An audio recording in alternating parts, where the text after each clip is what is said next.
Coal of Africa is an emerging developer and producer of high-quality thermal and coking coal. Their coal operations located mainly in the northern regions of South Africa, and it has battled to obtain permits to mine near environmentally sensitive areas.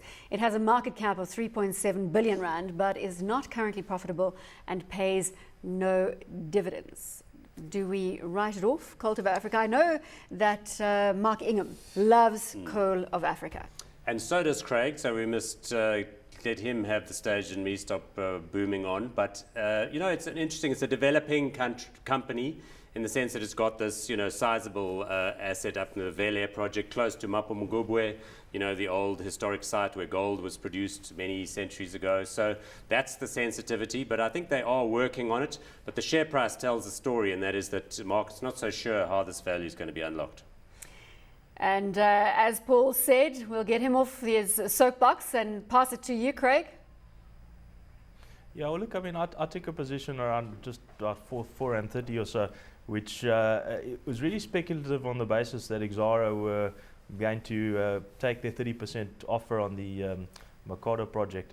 And they've now indicated recently, a day or two ago, in the sense that that's going to be extended till the 30th of September. But it's still positive news because they're still looking into the project, and I think the project has quite a lot of potential in terms of your actual mineable tons. It's about 345 million. So it's actually slightly smaller than their Vela colliery project.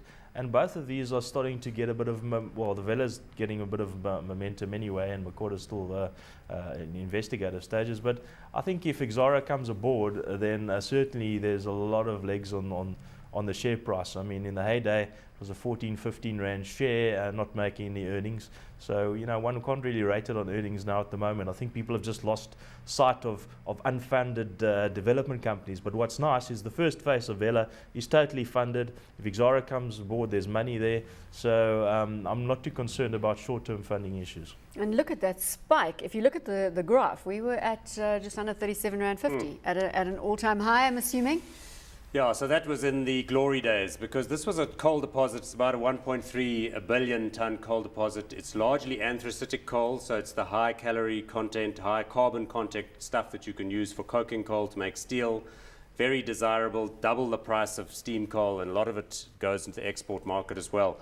But here's the problem. This is, just what happens with mining exploration companies. People get excited. It runs up to 35 rand a share in 2008 because, those were the days where nothing could go wrong and China was on fire and so on. In the crisis, it fell from 35 rand to 4 rand a share. Now it's busy kind of climbing back out of the hole. And in the process, it had all the environmental permitting problems, big resistance from the government, from a local community, and a bunch of people organizing around national heritage sites and so on. So now what happens? What do you do? I mean, it's got the assets. It's already got ArcelorMittal as an anchor shareholder. It's got about 17% of the shares in issue. Why? Because ArcelorMittal wants to buy the coking coal for Vereniging and for its plants in Newcastle and down in Saldanha. So it's kind of there or thereabouts. And what's happening to it is just what happens to exploration and development mining companies. They're intrinsically unreliable. They do well in good markets. They do well when commodity prices are rising. Do you buy it now? Well, that sort of depends. As Craig infers, there's Exxaro talking about a JV with regard to the other project. They've got to build all the infrastructure to get it going. There's some talented management involved, ex-Anglo Coal people, John Wallington, but I don't know. The whole thing has been extremely variable, and one doesn't always hear good things about them in the market. Are you not just negative on the coal sector? And we're not going to get anywhere with you tonight in this discussion anyway. No, in fact, I'm quite positive about the coal sector, but in my ever-boring style, I'm more inclined to go with the super majors that incorporate coal in their broader business plan, like my beloved BHP Billiton. All right, well, we're not going to talk about BHP Billiton tonight. Staying with Coal of Africa, can we look at a couple more of its merits? And Craig, this is down to you in Cape Town. Well, I think if you take into fact a general comment about coal, whatever's brought out of the ground gets used and it disappears, unlike gold, which has come out of the ground and is still sitting there. And South Africa has a tremendous demand, despite the fact that there's coal sitting on the ports of Richards Bay, and maybe the international demand is waned a bit.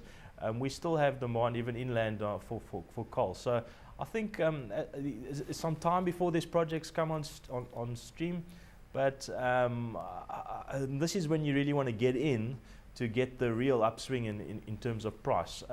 Just an announcement in terms of Exxaro accepting it, would re-rate the share. So that's kind of why I'm sitting in here. I'm more of a shorter term trader and look for opportunities like this. But the long-term story, I think, is not bad in the company too, but there's not a lot of foresight till things start to happen. Hot or not on coal of Africa? No, I'm afraid not. Hot or not, Craig, down to you in Cape Town? I'd have to say hot. I think it could re-rate another 2 or 3 rand higher.